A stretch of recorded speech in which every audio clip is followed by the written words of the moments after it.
Hey YouTube, yes, I am here. I'm kind of updating on what's been going on with Embrace Every Moment. Yes, thank you for watching this video if you took the time. Appreciate you. So, 2020, October. Tomorrow it starts. October 1st, 2020. So, what have I been up to? So for those who don't know, I am currently a certified personal trainer, and that started in March. I got certified through International Sports Science Association. I really enjoyed the curriculum. I enjoyed the self-paced because I am a mother too slash Marine spouse. It really helps to have that flexibility or whatever. So I did that in March, and I created a business plan and attempted to launch my business in June because COVID, as you all know, COVID hit, and I was like, damn, my business plan was not ready for COVID, along with a lot of other small businesses.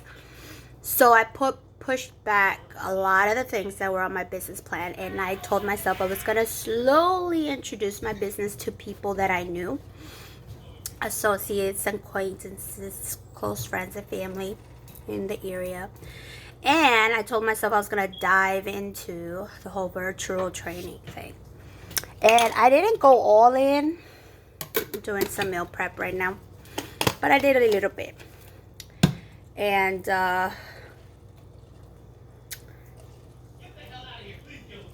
it was definitely a learning experience, and I feel like with being a business owner, that comes with the package. You're going to have different seasons where you can't go all in, you can't really implement everything that's in your business plan.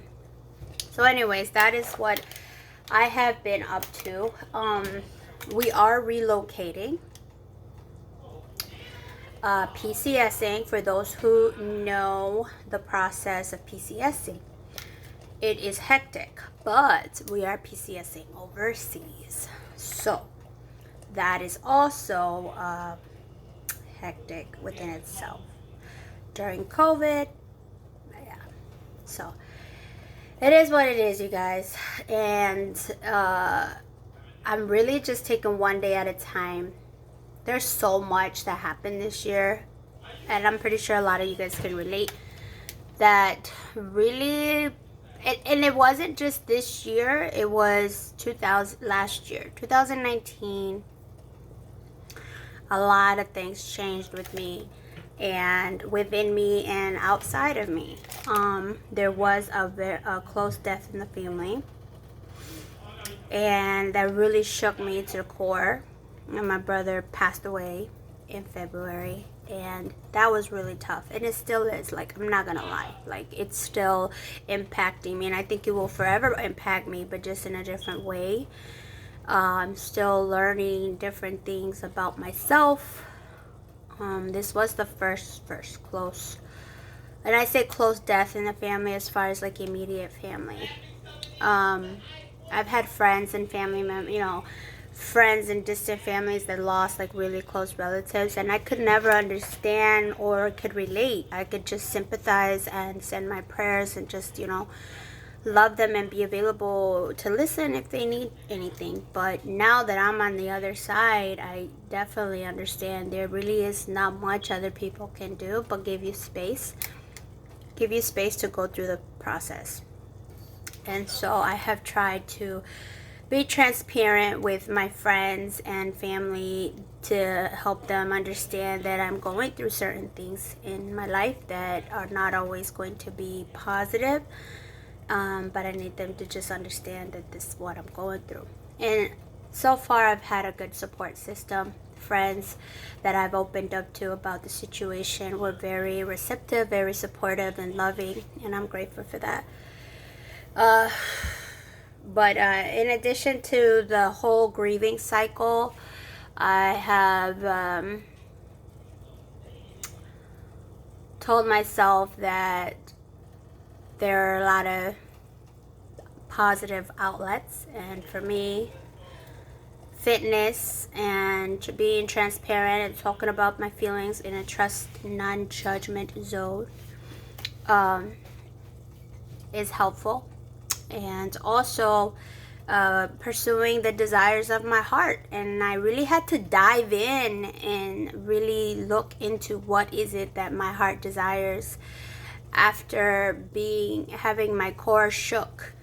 And it broke some things. The death of my brother, I could definitely say that it kind of opened my eyes to certain situations and things in my life, things about me that I didn't really agree with, and things around me that I didn't agree with. And slowly I started shifting away from what I thought was normal and what I thought was right.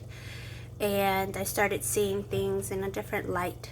So I do feel that has helped me have peace, and has helped me heal, and has helped me move forward with my grief in a positive way.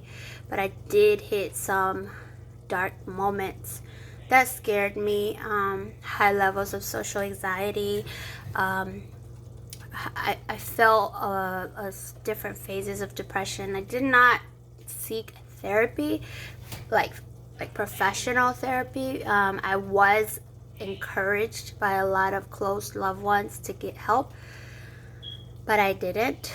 I did search for therapists in the area, but there was something in me that just didn't want to call. Instead, I chose another option, which was to be transparent to the people that I felt peace with.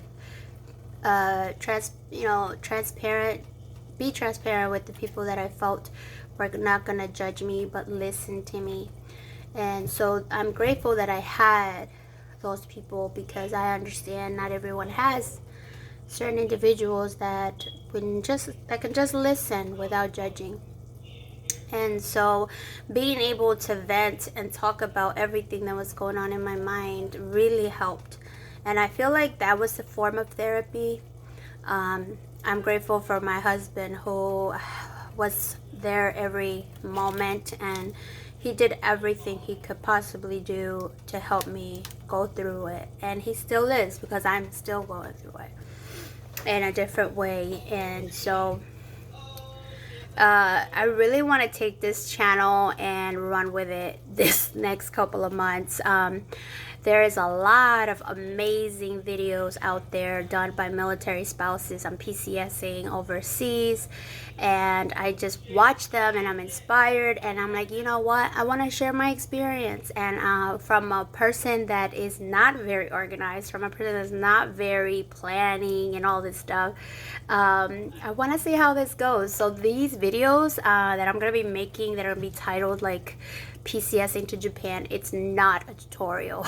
Trust me, it's me just learning from other women around me via YouTube, and friends that are very organized and on top of their game when it comes to moving, and just learning and doing the best I can. So I'm really excited. I do plan to help I have 2 boys, and my youngest has really fascinated with YouTube. I think most 5-year-olds are nowadays, and he wants to be a YouTuber. And so I do have that channel that I will be working on with him.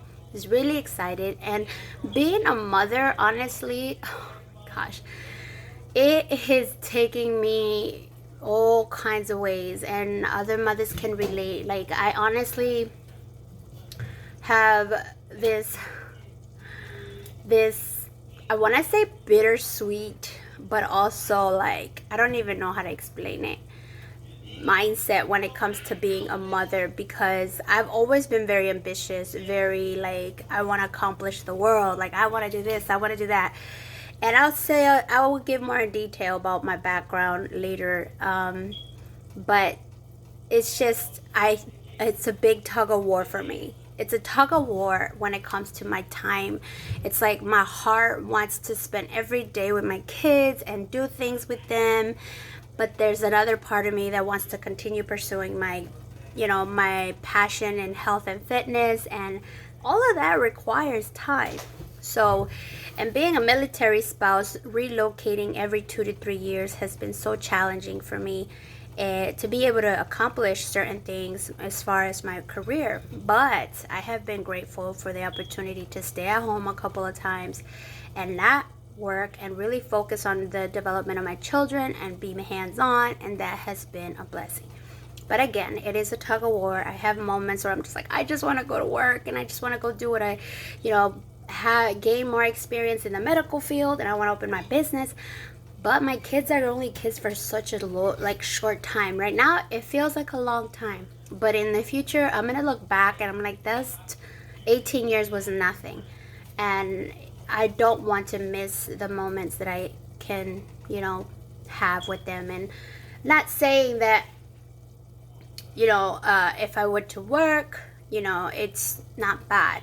But me personally, I was raised by a single mom, so I know what it's like to have no, barely see your parents because you're either at a sitter's or you're home and you don't have someone there to help you with your homework or listen to you how your day was. Instead, you're talking to your aunt or your cousin or your sibling because mom's at work. I know that feeling, and I guess because I was in that situation, I have an opportunity to not put my kids in that situation, so I wanted to take it.